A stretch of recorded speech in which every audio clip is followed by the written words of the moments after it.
በቤተ ክርስቲያን ጸሎት ከተደረገ በኋላ ካህናት አባቶቻችን ኑዛዜ ሲሰጡ 12 ጊዜ እግዚኦ መሐረነ ክርስቶስ በሉ፣ እንዲሁም 12 ጊዜ በእንተ እግዝእትነ ማርያም መሐረነ ክርስቶስ በሉ እያሉ ኑዛዜ ይሰጣሉ። እኛም በጣቶቻችን እየቆጠርን 12 ጊዜ እግዚኦ መሐረነ ክርስቶስ፣ 12 ጊዜ በእንተ እግዝእትነ ማርያም መሐረነ ክርስቶስ እንላለን።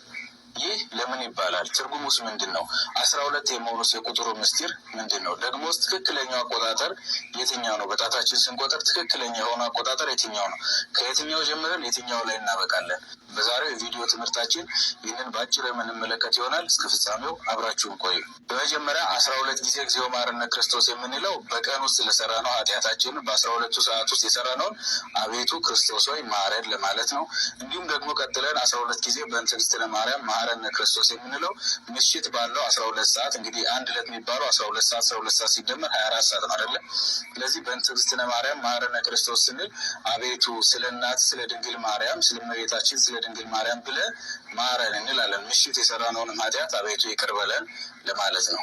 ሁለተኛ 12 ጊዜ እግዚኦ መሐረነ ክርስቶስ የሚባልበት ምክንያት በስመ ሥላሴ የተነሳ ነው። እንግዲህ ስመ ሥላሴ አብ ወልድ መንፈስ ቅዱስ እንደሆነ ታውቃላችሁ እና ይህንን ስም ብትቆጥሩት ፊደላቱን 12 ሆኖ ታገኛላችሁ። ስለዚህ እግዚኦ መሐረነ ክርስቶስ ብለን 12 ጊዜ ስንቆጥር ክርስቶስ ሆይ ማረን ብቻ ሳይሆን ሥላሴን ጠርተን አብ ወልድ መንፈስ ቅዱስ ሆይ ማረን ማለታችንም እንደሆነ በዚሁ እንረዳለን።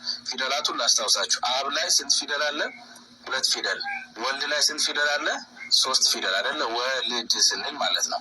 ከዚያ መንፈስ ቅዱስ ላይ ስንት ፊደል አለ? 7 ፊደል። አንድ ላይ ደምሩት። መንፈስ ቅዱስ 7 ፊደል፣ ወልድ 3 ፊደል፣ አብ 2 ፊደል፣ በድምሩ 12 ፊደላት ናቸው ማለት ነው። ስለዚህ 12 ጊዜ አቤቱ ክርስቶስ ሆይ ማረን ስንል አብ ሆይ ማረን፣ ወልድ ሆይ ማረን፣ መንፈስ ቅዱስም ሆይ ማረን ማለታችን ነው። እግረ መንገዱን ማለት ነው። ምክንያቱም 12 ቁጥሩ ከዚህ አንጻር የተወሰደ ስለሆነ። ከዚህ ጋር ተያይዞ በእንተ እግዝእትነ ማርያም መሐረነ ክርስቶስ ስንልም ከስመ ቅድስት ድንግል ማርያም አንጻር የተወሰደም ነው። ምክንያቱም ቅድስት ድንግል ማርያም የሚለውን ስም ብትቆጥሩ ፊደላቱን 12 ፊደላት ናቸው። ስለዚህ በእንተ እግዝእትነ ማርያም መሐረነ ክርስቶስ ስንል የድንግል ማርያም ልጅ ሆይ ስለ እናት ስለ ድንግል ማርያም ብለ ማረን ማለት ነው። ቅድስት 4 ፊደላት፣ ድንግል 4 ፊደል፣ ማርያም 4 ፊደል፣ በድምሩ 4ን 3 ጊዜ ስናበዛው 12 ፊደላት አሉት። ቀጥሎ ደግሞ አቆጣጠሩን ላሳያችሁ። እንግዲህ በመጀመሪያ እግዚኦ መሐረነ ክርስቶስ ስንል አቆጣጠራችን ከየት ይጀምራል? በአውራ ጣታችን ነው የምንቆጥረው። ከአመልካች ጣት እንጀምራለን። ከዚች ማለት ነው። በቀኝ እጃችን ነው የሚሆነው። ምናልባት ካሜራው ስለሚገለብጥ ግራ እጄን ያነሳው እንዳይመስላችሁ፣ ይሄ የቀኝ እጄ ነው። ከዚህ ጋር እንጀምራለን። በአውራ ጣታችን እንቆጥራለን። ከአመልካች ጣት እንጀምራለን። ከአመልካች ጣት ወደ ታች እንወርዳለን። 1 2 3 እዚህ ጋር እንቆጥራለን ማለት ነው። ከዚያ በኋላ በመሀል ጣት ወደ ላይ እንወጣለን። 1 2 3 ብለን ማለት ነው ወደ ላይ እንወጣለን።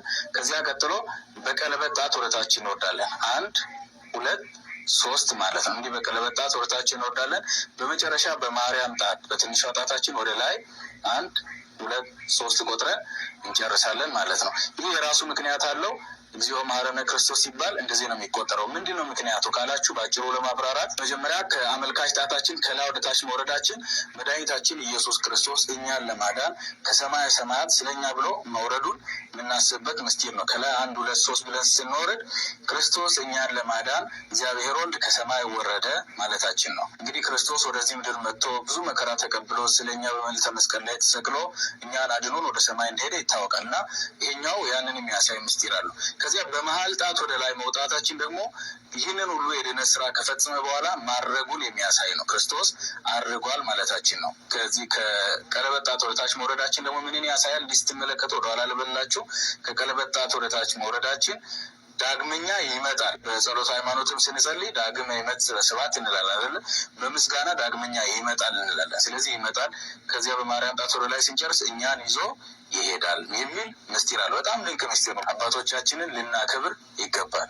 በእንተ እግዝእትነ ማርያም መሐረነ ክርስቶስ ስንልስ እንዴት ነው የሚቆጠረው ካላችሁ፣ በእንተ እግዝእትነ ማርያም መሐረነ ክርስቶስ ስንል ከአመልካች ጣት አይደለም የምንጀምረው። እዚህ ጋር ጨርሰናል አይደል? ወደ ላይ በማርያም ጣታችን በትንሿ ጣት ከሷ ወደ ታች ነው የምንጀምረው።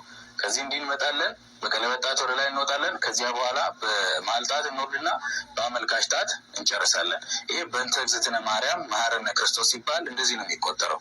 ምንድነው ምክንያቱ? በአጭሩ ሲብራራ ከዚች ከትንሿ ጣት ጀምረን በአመልካች ጣት ከፍ ከፍ እያለን መተን መጨረሳችን እመቤታችን በትህትናዋ ራሷን ዝቅ ዝቅ በማድረጓ ከፍ ከፍ እንዳለች እንረዳለን። እርሷን በሉቃስ ወንጌል ላይ እንደተናገረችው ጌታን ምን አለችው? የባሪያይቱን ውርደት ተመልክቷልና ብላ ተናግራለች አይደለ? ስለዚህ ራሷን ባሪያይቱ ብላ የጠራች ዝቅ ያደረገች ትህት ናትና በትህትናዋ ከፍ እንዳለች እግዚአብሔር አምላክ ከፍ እንዳደረጋት የሚያሳይ ምስጢር ነው። የሰማነውን በልቡናችን ያሳድርብን። አሜን። ይቆየን።